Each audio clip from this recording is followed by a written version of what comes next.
قل للكون وقل للخلق وللأزمان كم تهنأ وفؤادك يملأه القرآن.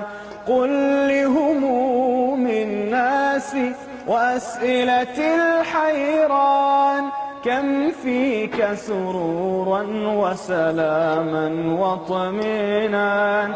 يا مكي النور ومدني ثمرات كالنخل العارم تزخر طيبا وثبات. أنفاس